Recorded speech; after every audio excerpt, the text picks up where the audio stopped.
खबर बालाघाट से, जहां निर्माणाधीन बालाघाट गोंदिया 4 लेन हाईवे पर 1 अगस्त की दोपहर दो बाइकों की आमने सामने से हुई जबरदस्त भिड़ंत में मृतकों की शिनाख्त होने के साथ ही इस भीषण सड़क हादसे में मृतकों की संख्या 3 हो गई, जिसमें तो बचपन के दोस्त, जिसमें एक सुबीर साइकिल बेंगलुरु कर्नाटक और ऋषि कुमार हांडा वेस्ट बंगाल निवासी, तो वहीं बालाघाट के खारा निवासी कुणाल वैद है। इधर घटना के बाद कर्नाटक और वेस्ट बंगाल से मृतकों के परिजन 2 अगस्त को बालाघाट पहुंचे, जहां उनके शव का पोस्टमार्टम कराकर पुलिस ने शव परिजनों को सौंप दिया है। बताया जा रहा है कि सुबीर और ऋषि कुमार बचपन के दोस्त हैं, जो मध्य प्रदेश के धार्मिक स्थलों में दर्शन के लिए बाइक से कुछ दिनों पूर्व निकले थे, जो 1 अगस्त को बालाघाट से रजेगांव गोंदिया होते हुए वापस लौट रहे थे। बता दें कि 1 अगस्त की दोपहर बालाघाट गोंदिया 4 लेन हाईवे मार्ग पर ग्राम मंगोली में भीषण सड़क हादसा हुआ है, जिसमें उक्त घटना स्थल पर 2 की मौत हुई है,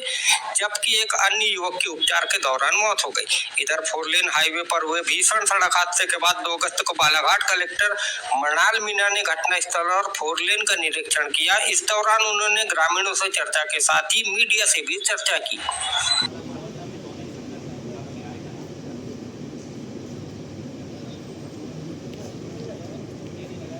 बस ये अपना पिछले शुक्रवार को लोग निकले हैं बेंगलोर से बाइक्स पे,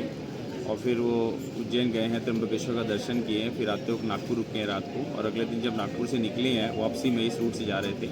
होते हुए, तब ये हादसा हो गया है। यहाँ पे क्या करते थे भैया? वो कंपनी में काम करते थे, बेंगलोर में सर्विस करते थे। कितनी एज है उनकी एज अभी करीब 48 होगी, 48 के आसपास। कुछ समय से यहाँ पे एक्सीडेंट्स की भी समस्या आ रही थी, और ये भी समस्या सामने आ रही थी कि रॉन्ग साइड पे लोगों को इसमें चल के जाना पड़ता है, जो लांजी तरफ से आते हैं और जो रजेगांव तरफ से अंदर से ट्रैफिक मूव करता है। तो उसमें जो सिचुएशन है वो इस प्रकार है कि अंडरपास की व्यवस्था एनएच के द्वारा दी गई है।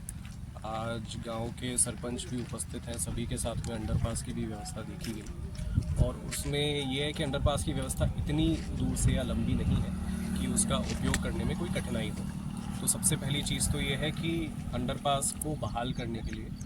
पुलिस और स्थानीय प्रशासन को यहाँ पे बोला गया है, एनएच को भी निर्देशित किया गया है कि अंडरपास की व्यवस्था बहाल करें। साथ में एक स्थानीय मांग यहाँ पे मीडियन कट की है, उसके संबंध में मेरी एनएच से बात हुई थी, तो उनकी टीम उस पर काम करने के लिए राज़ी हो गई है, लेकिन उसमें उनको ये देखना पड़ेगा कि मीडियन कट जहाँ पे भी दिया जाए वो अलग तरीके से फिर एक एक्सीडेंट का पॉइंट नहीं बन जाए। तो उस पर वो लोग काम कर रहे हैं, लेकिन जब तक वो व्यवस्था बहाल नहीं होती और टेक्निकली रूप से उसका कोई सोल्यूशन नहीं निकलता, जो वर्तमान सोल्यूशन है अंडरपास का, उसको बहाल करने के लिए कि रॉन्ग साइड में ऑपोजिट डायरेक्शन में ट्रैफिक मूव नहीं करे, क्योंकि अगर करेगा तो स्वाभाविक सी बात है कि एक्सीडेंट्स की यहाँ पे संभावना बढ़ती है। तो उसको बहाल करने के लिए बोला गया है। बीच में एक कनेक्टिंग रोड है, जिसके संबंध में सुधार के लिए भी एनएच की टीम को बोला है कि उसका वो सुधार करेंगे, ताकि जो अंडरपास का उपयोग है, 2 तरफ से उसमें रास्ते आते हैं, एक चौकी की तरफ से और एक जिस रास्ते को अभी हम लोगों ने देखा है, तो दोनों ही रास्ते सुगमतापूर्वक उपलब्ध हैं।